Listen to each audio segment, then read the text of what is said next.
Ok, nós estamos iniciando hoje uma nova série aqui do nosso tempo de Grupo Base. Nós encerramos uma série na semana passada, a série Mova-se, e nós, no intuito de mostrar como que nós devemos viver igreja, como nós devemos nos mover, quais são os nossos desafios, as nossas tarefas, e nós falamos sobre que nós só podemos ser igreja por causa do poder do Espírito Santo que atua em nós. Não é por aquilo que nós podemos fazer ou oferecer, mas por aquilo que Deus, que Cristo já fez e o que Cristo está fazendo na história, e nós fazemos parte disso. Nós falamos também sobre a comunhão, como é importante. Nós estamos estudando Atos do capítulo 1 ao capítulo 5, e nós vemos como a comunhão, a vivência daqueles irmãos era algo importante. E nós falamos sobre o zelo da igreja, o zelo com a igreja, com a importância da nossa vida, como nós estamos vivendo a nossa santidade, o nosso compromisso com o Senhor. E hoje nós estamos na segunda etapa e última etapa do nosso grupo base.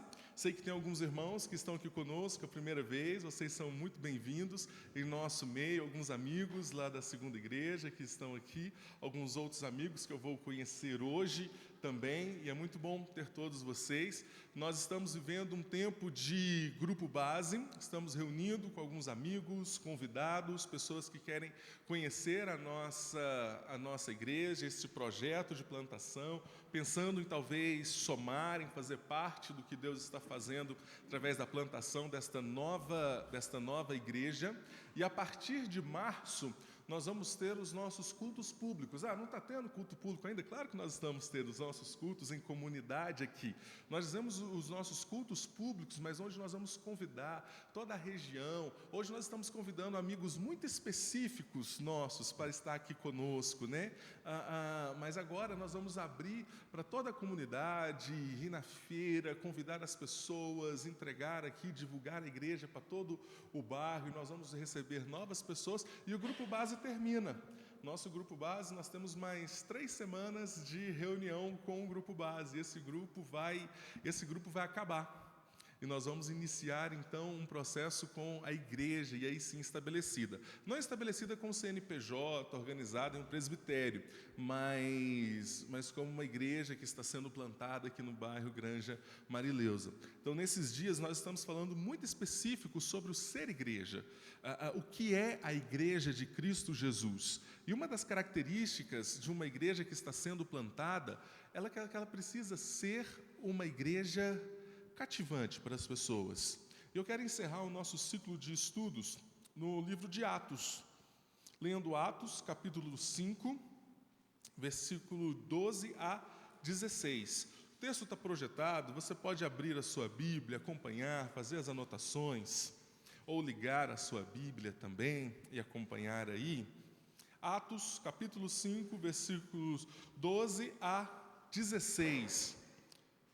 As Escrituras dizem: muitos sinais e prodígios eram feitos entre o povo pelas mãos dos apóstolos. E costumavam todos reunir-se de comum acordo no pórtico de Salomão. Mas dos restantes ninguém ousava juntar-se a eles. Porém, o povo lhes tributava grande admiração. E crescia mais e mais a multidão de crentes, tanto homens como mulheres, agregados ao Senhor, a ponto de levarem os enfermos até pelas ruas e os colocarem sobre leitos e macas, para que, ao passar Pedro, ao menos a sua sombra se projetasse em algum deles. Afluía também muita gente das cidades vizinhas a Jerusalém, levando doentes e atormentados de espíritos imundos, e todos eram curados. Senhor, obrigado por sua palavra, Pai. Que o seu Santo Espírito esteja trabalhando em nossos corações, em nossa mente, para que possamos compreender e sairmos daqui essa manhã edificados, ó Pai, pelo poder da sua palavra, em nome de Jesus. Amém. Eu quero começar com uma pergunta que talvez pareça óbvia. Como ser uma igreja cativante? Uma igreja centrada no Evangelho ou uma igreja edificada sem o Evangelho?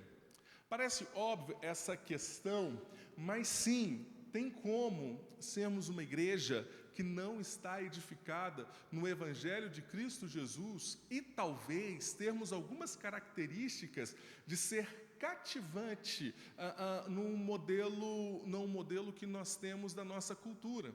Como nós falamos na reunião passada a respeito do amor e do amor de Deus e como muitas vezes nós enquadramos esse amor num sistema idólatra que nós estamos vivendo, onde é um amor que não julga, onde é um amor que não coloca imposições para a minha vida, mas quando nós olhamos para o amor de Deus e para alguns princípios do Evangelho de Cristo Jesus, existe sim algumas condições, existe um modo de vida, existe uma forma de responder ao amor de Deus. E sim, quando falamos de uma igreja cativante, precisamos ser uma igreja cativante através do Evangelho de Cristo Jesus. Mas veja como que uma igreja não centrada no Evangelho, ela pode viver baseando os seus relacionamentos em experiências de vida semelhantes.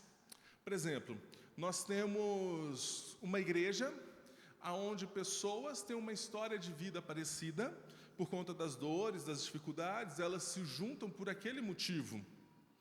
Ou se não, identidades semelhantes. Alguns anos atrás, final dos anos 90, 2000, talvez a gente via muitas igrejas com algumas identidades peculiares. Por exemplo, nós tínhamos igrejas de roqueiro, igrejas de rappers, igrejas de skatistas, igreja de universitários.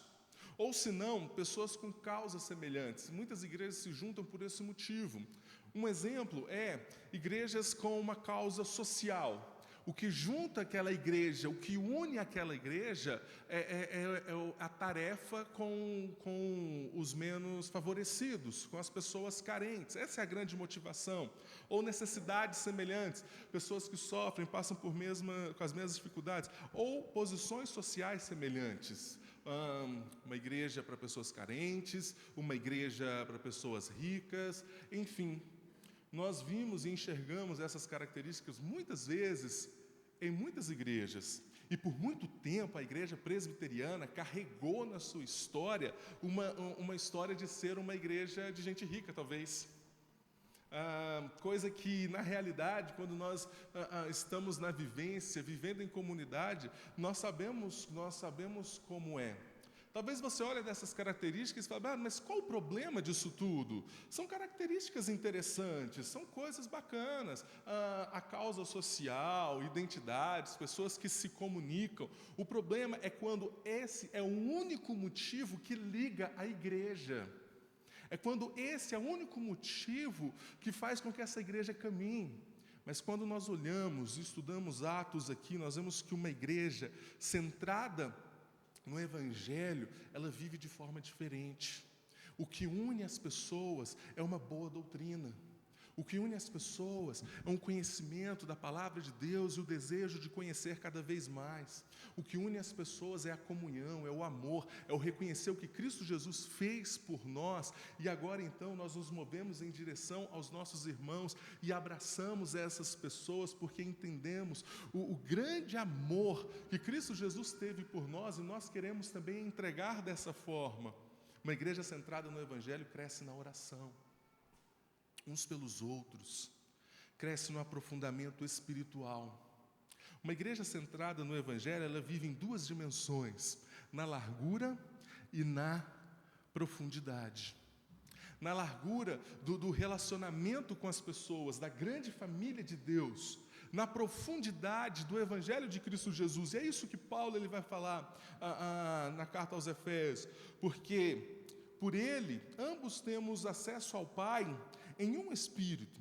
Assim, já não sois estrangeiros e peregrinos, mas concidadãos dos santos e sois da família de Deus. Por causa do sacrifício de Cristo Jesus, nós vemos a dimensão da largura, de trazer as pessoas para perto, de conquistar as pessoas, de sermos cativantes, mas esse relacionamento se aprofunda num relacionamento com Deus.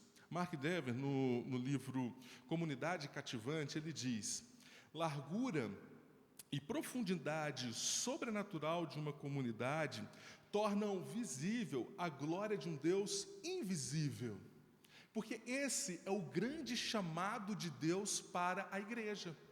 Nós falamos aqui no Grupo Base muito sobre a narrativa da igreja dentro da palavra de Deus, na metanarrativa ou na grande narrativa da palavra de Deus, como Deus criou o homem para manifestar a sua glória, e aí veio o pecado, então Deus escolheu um povo, mas esse povo também ainda não manifestava a glória de Deus de forma plena, então Deus envia Cristo Jesus, e através de Cristo Jesus, então a sua igreja agora manifesta a sua glória. Qual o grande chamado de Deus para as nossas vidas na plantação de uma igreja? Anunciar para as pessoas a glória de Deus. Esse é o grande chamado de Deus para as nossas vidas. Como então ser uma igreja cativante? Sendo uma igreja centrada no Evangelho, que leva a comunhão profunda com Deus e com pessoas. E é disso que fala a filosofia ministerial da nossa igreja. Daqui a algum tempo você vai ver alguns cartões sobre o nosso institucional, sobre a nossa filosofia ministerial. Mas se você perguntar para alguns irmãos do Grupo Base aqui, eles precisam saber dar essa resposta. Nós amamos Deus e amamos as pessoas. Simplesmente amamos Deus e amamos as pessoas. É disso que fala essa plantação. Esses são os valores do alto. Esses são os valores do reino de Deus que nós buscamos viver. E o que Lucas está trazendo na narrativa aqui do livro de Atos é justamente a respeito de uma igreja centrada no Evangelho de Cristo Jesus.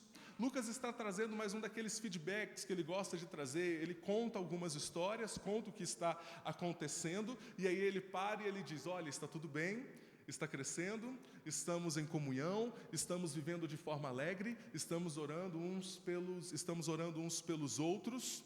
Lucas aqui, ele está fazendo um registro muito pontual. É muito importante a narrativa de Atos, capítulo 5, do versículo 12 ao 16 aqui, porque é uma resposta daquilo que aconteceu no capítulo 4. Quando nós olhamos, semana passada nós meditamos no texto anterior, Atos capítulo 5, a partir do versículo 1, que fala sobre Ananias e Safira. E talvez o texto de Ananias e Safira traz um grande peso para aquela carta, né? Uma mensagem dura. Está vindo tudo bem, tudo bacana, tudo muito legal, e aí de repente vem Ananias e Safira, e aí depois então Lucas volta a narrar o que está acontecendo, a situação da igreja. Mas qual que é a resposta? Qual que foi o grande pedido da igreja quando Pedro e João foram presos? Eles chegam diante do Sinédrio, aqueles homens olham para Pedro e João e falam: olha, parem de anunciar o Cristo, parem de falar a respeito desse Jesus, esqueçam isso, nós vamos perseguir vocês, nós vamos matar vocês, não é para vocês mais falarem sobre Cristo. Eles voltam para a igreja e eles contam e falam: olha gente, o pessoal lá mandou a gente parar. Então a igreja unânime, ela se levanta junto e eles oram ao Senhor, então para que o Senhor dê poder, para que eles possam anunciar mais ainda o Evangelho de Cristo Jesus e para que Deus continue fazendo então os seus milagres. O que nós estamos vendo em Atos é a trajetória de uma igreja cativante. Quando nós falamos de ser uma igreja cativante, nós precisamos ser uma igreja transformadora. É sobre isso que eu quero falar com base nesse texto. As características de uma igreja transformadora. A primeira característica é a obra da salvação. Muitos sinais e prodígios eram feitos entre o povo pelas mãos dos apóstolos. Quando nós falamos sobre sinais e prodígios, nós lembramos do livro de Isaías. Isaías foi chamado por Deus para pregar em um contexto totalmente hostil, onde as pessoas não queriam ouvir sobre Deus, onde vivia em um povo que estava perdido. Isaías pregou para pessoas que não queriam ouvir a respeito de Deus. Mas lá no final do seu livro, Isaías ele vai dizer: o Espírito do Senhor Deus está sobre mim, porque o Senhor me ungiu para pregar boas novas aos quebrantados, enviou-me a curar os quebrantados de coração, a proclamar libertação aos cativos e pôr em liberdade os algemados. E aí nós pensamos: quando isso aconteceu em Isaías? não foi isso que Isaías viveu, não é essa a vivência de Isaías, mas é um texto messiânico, que aponta para aquilo que Cristo Jesus fez. E aí, então, em Cristo Jesus, essa obra, os sinais, os prodígios. O grande problema, por causa da nossa cultura, quando nós falamos de sinais e prodígios e olhamos para o Evangelho, aquilo que talvez nós vamos dar mais ênfase é na cura do cego, ou na cura do homem com a mão ressequida, ou em alguém que recebeu um milagre, que ressuscitou, mas o grande milagre que Cristo Jesus ele está operando, o grande prodígio, o grande milagre na história é a salvação do homem. É a obra que ele está fazendo de cura interior do homem do pecado, trazendo o homem de volta ao arrependimento. Esses foram os sinais e prodígios que seguiam Jesus. Claro que os milagres, as curas que Jesus operava, falava a respeito do seu reino, daquilo que iria fazer, daquilo que há de se completar, então, em nossas vidas. É muito importante, porque credenciava Jesus, de certa forma, a respeito da sua obra, porque o Antigo Testamento falava que ele faria justamente estas coisas. Mas essa obra agora continua com os apóstolos. Mais ainda, a obra da salvação continua com os apóstolos.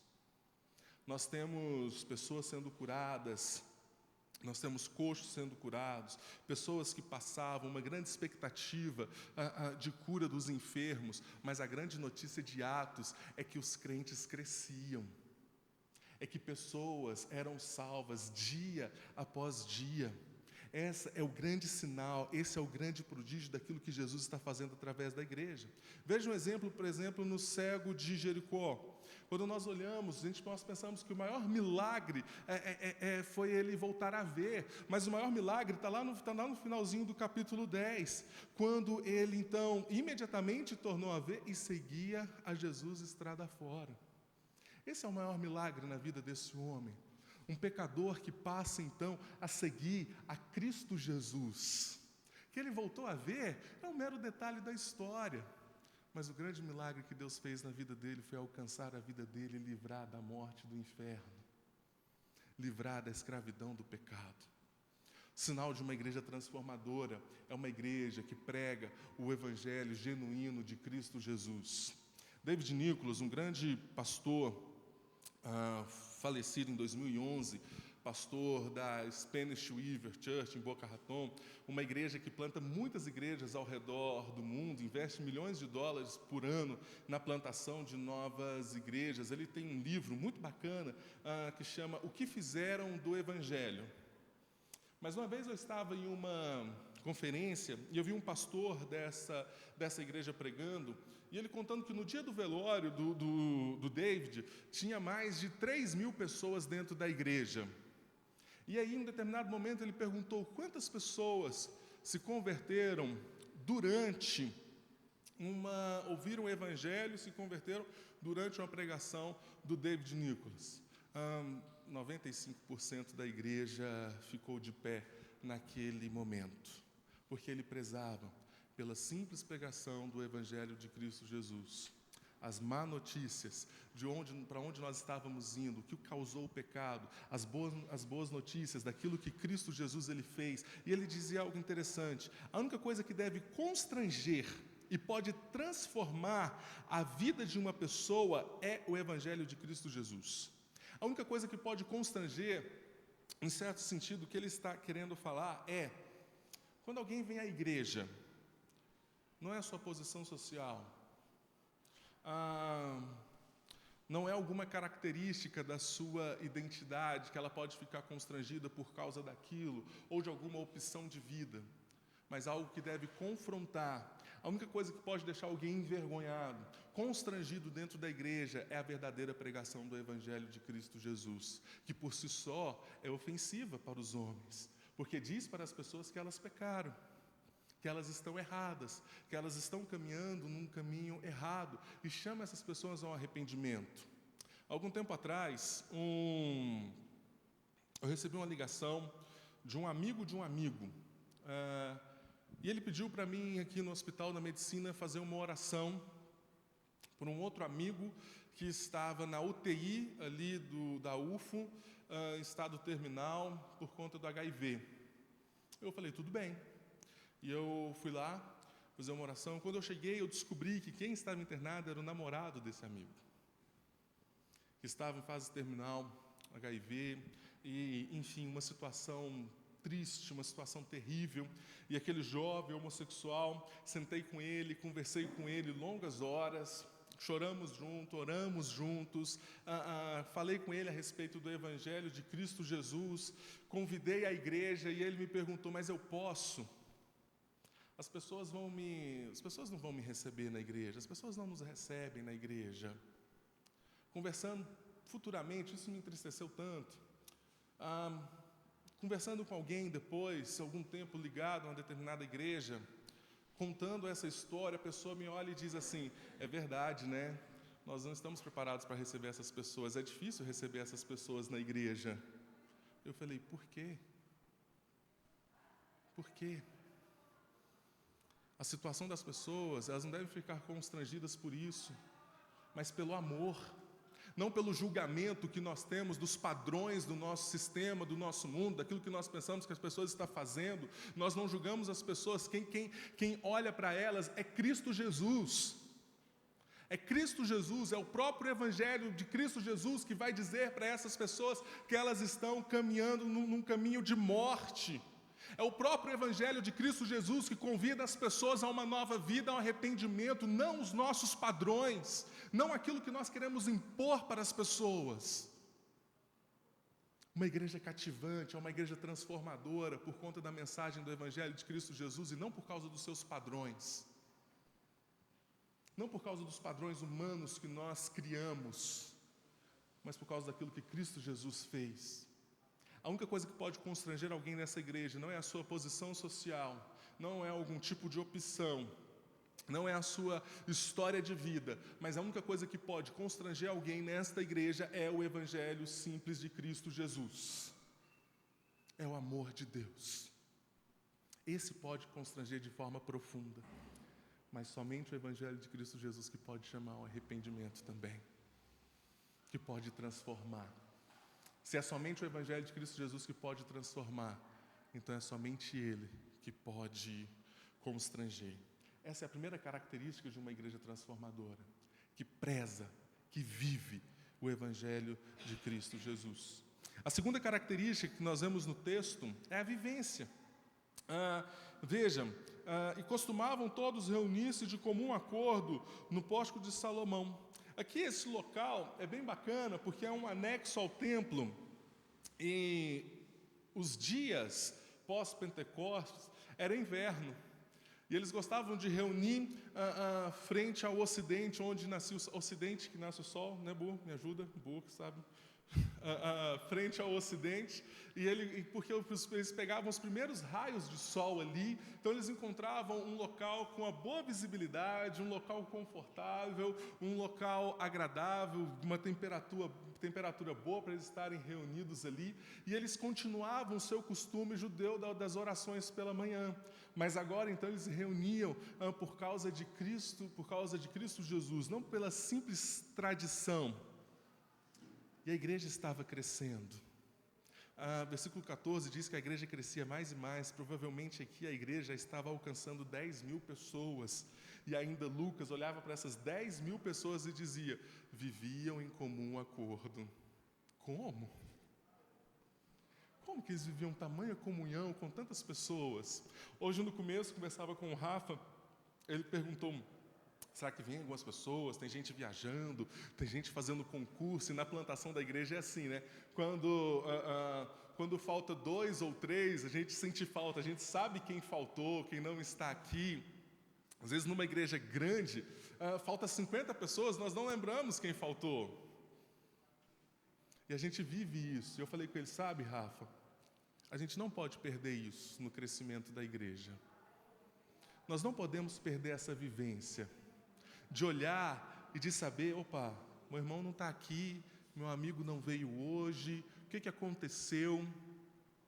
eles viviam em 10.000 pessoas em comum acordo, viviam em unidade. É possível uma igreja grande viver em unidade? Sim, é possível, é isso que o texto está dizendo. Basta entender simplesmente o Evangelho de Cristo Jesus e viver.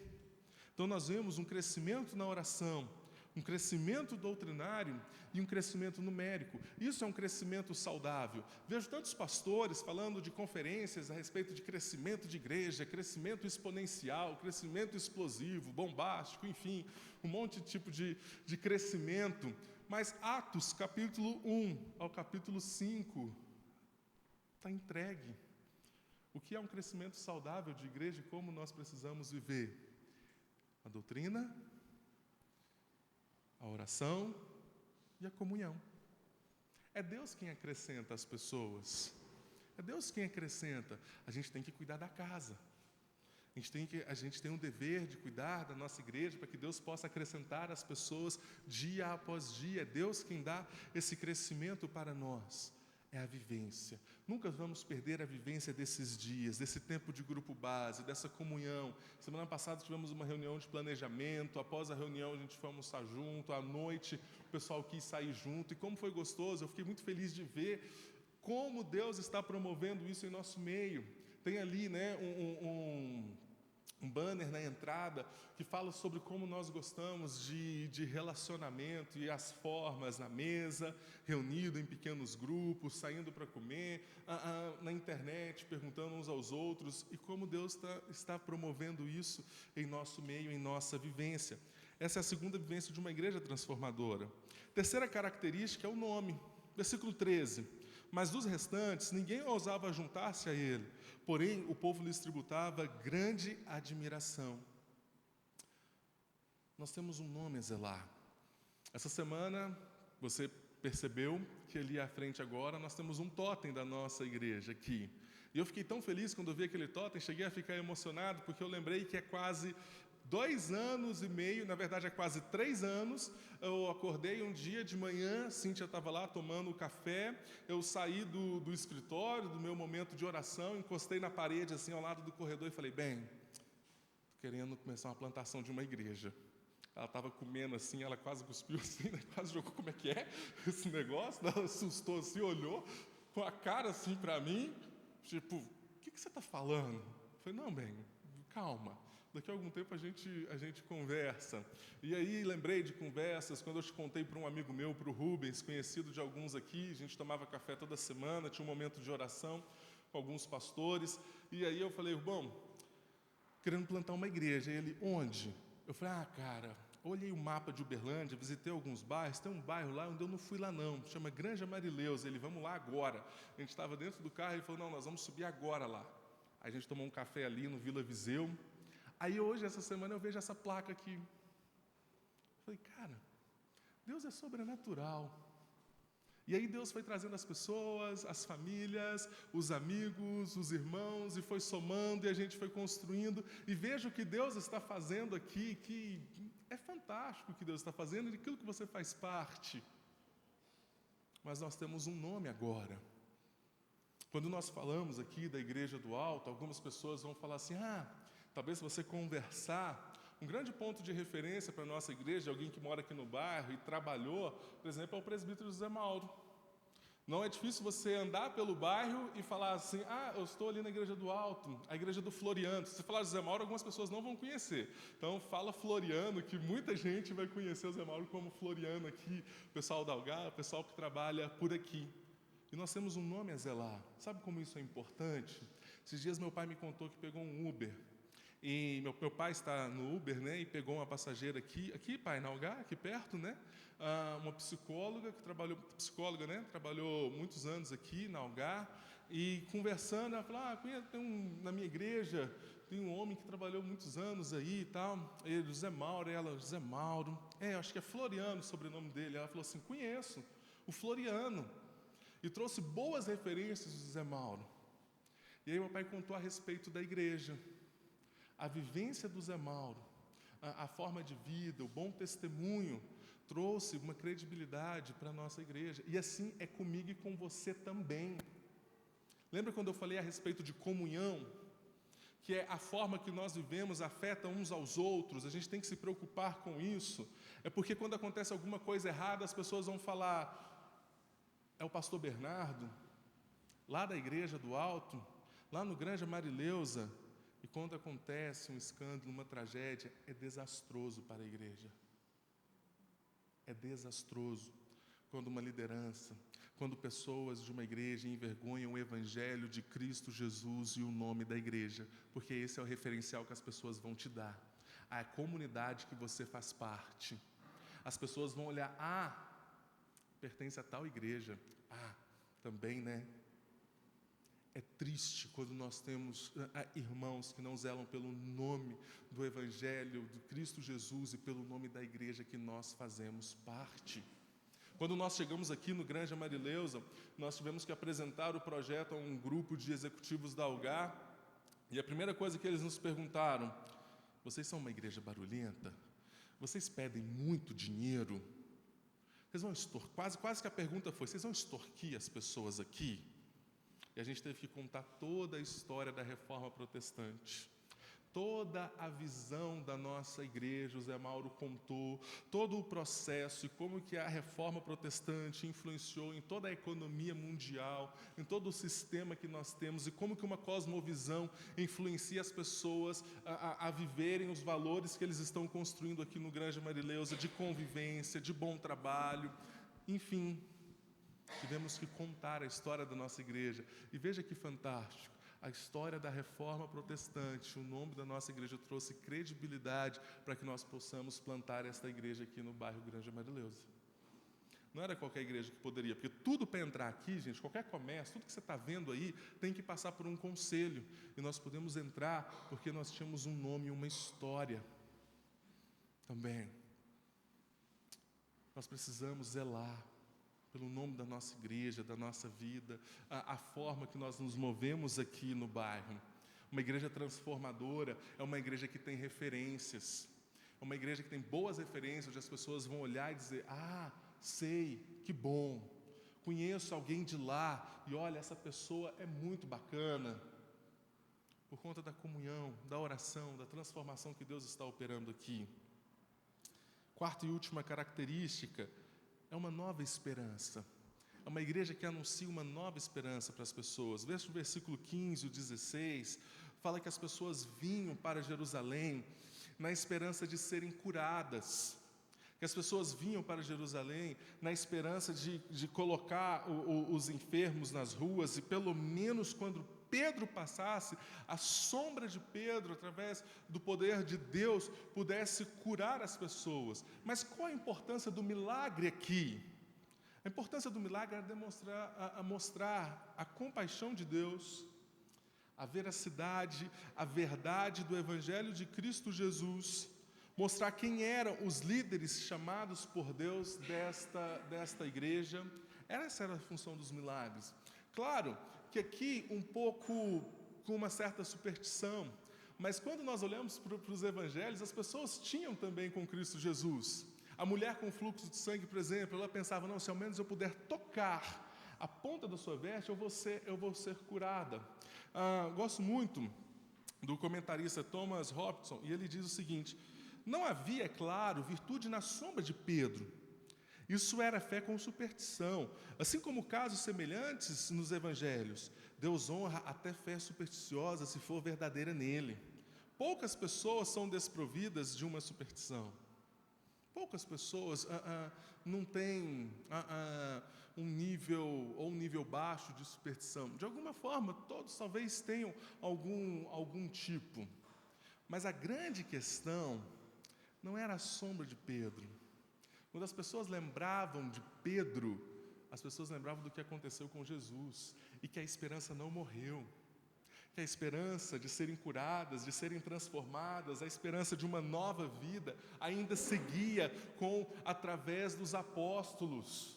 Por isso, então, que as pessoas aqui de Emaús, Hebrom, Belém, Jericó, Lídia, Jope e outras cidades que Jesus passou, vinham para Jerusalém, porque lembravam o que Cristo Jesus fez. Jesus passou por essas cidades trazendo uma nova esperança, mas Jesus morreu, mas Ele ressuscitou e está continuando a sua obra através de outros homens.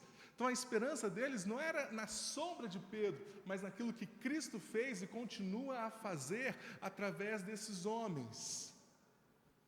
A nova esperança que nos dá Cristo Jesus, a obra de Cristo. E se antes as pessoas vinham para Jerusalém, agora o nosso convite é para que as pessoas venham para Jerusalém celestial. Se antes elas vinham buscar aqui em Jerusalém algo, nós trazemos uma nova esperança de uma Jerusalém eterna com Deus. Essa é a nova esperança que nós trazemos.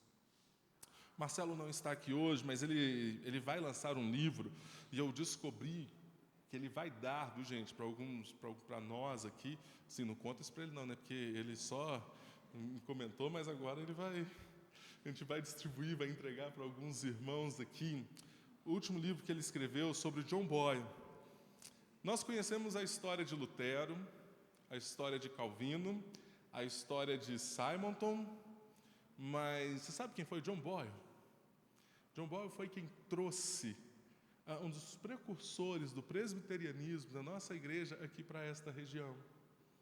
Foi ele que trouxe essa visão para cá, junto com outros pastores. Foi um dos primeiros a chegar aqui. Esse homem, ele desembarcou em Recife. E como um bom americano do norte, não se adaptou muito ao clima de Recife, então foi para Campinas. Para Campinas, então, ele esteve em Mojimirim, algumas cidades ali da região. Então, ele recebeu uma carta de 2 jovens da cidade de Araguari, que queriam conhecer mais a palavra de Deus. Por causa dessa carta, John Boyle com a sua esposa veio parar em Araguari. E ali, então, ele começou a ensinar o Evangelho de Cristo Jesus, por conta da sede de 2 jovens. Fugiu o nome agora. Por causa da sede de 2 jovens em conhecer mais a palavra de Deus. E a afirmação dele é: quero morrer no Brasil, a cuja evangelização consagro a minha vida. E veja a obra transformadora que esses homens fizeram.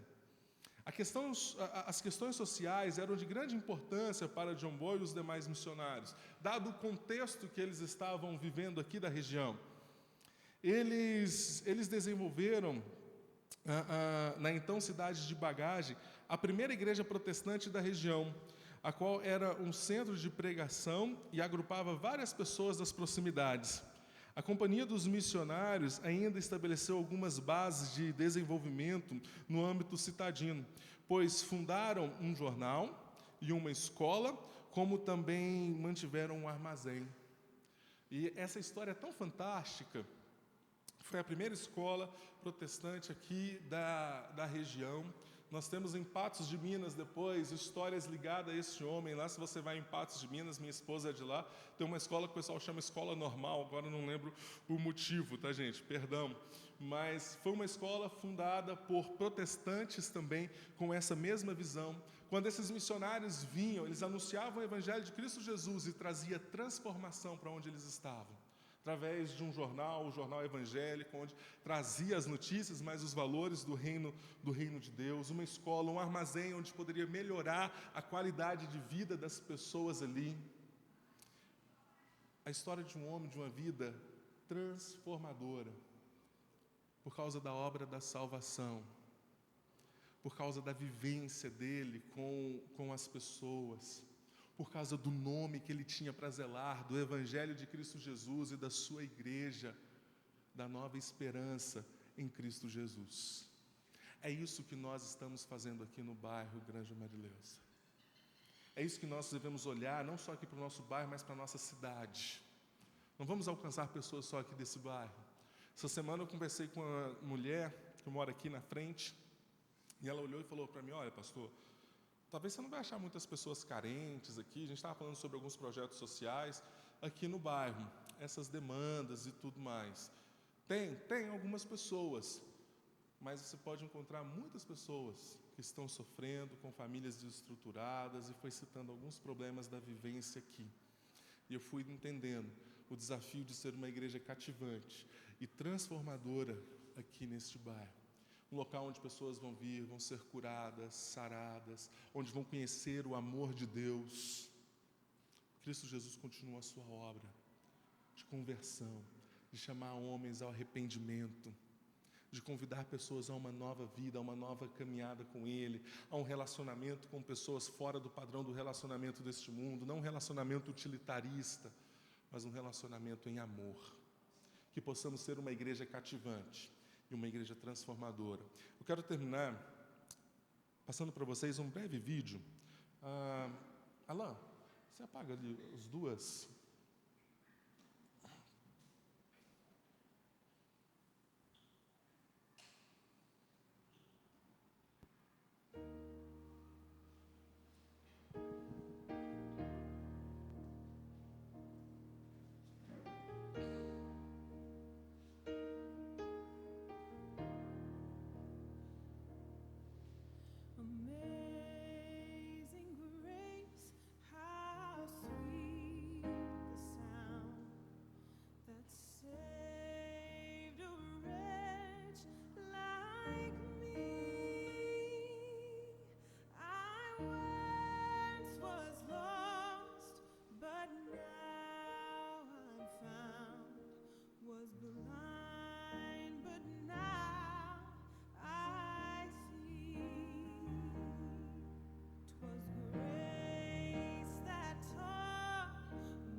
As pessoas precisam de uma nova esperança. As pessoas precisam ser curadas da escravidão do pecado, da morte. As pessoas precisam conhecer a vivência de um amor verdadeiro. Que isso possa acontecer através de uma igreja cativante, transformadora, através da nossa igreja. Feche seus olhos, vamos orar. Interceda por esse trabalho.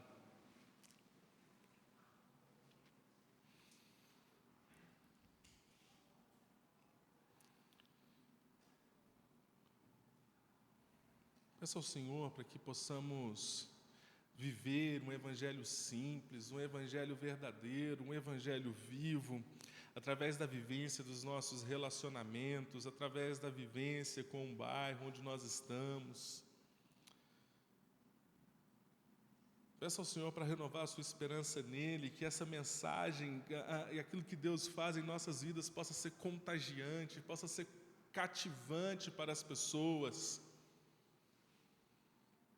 Não por causa daquilo que nós fazemos, mas por causa daquilo que Deus nos escolheu para fazer, aquilo que Deus nos chamou para fazer, anunciar a sua glória, que possa ser de forma transformadora para as pessoas.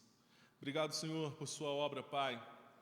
Obrigado, a Deus, pela plantação desta igreja. Obrigado por aqueles que fazem parte, ó Deus, ao longo da história, das primeiras pessoas que nós conversamos sobre este projeto, das pessoas que o Senhor vem acrescentando dia após dia para conhecer este projeto nesse período de grupo base.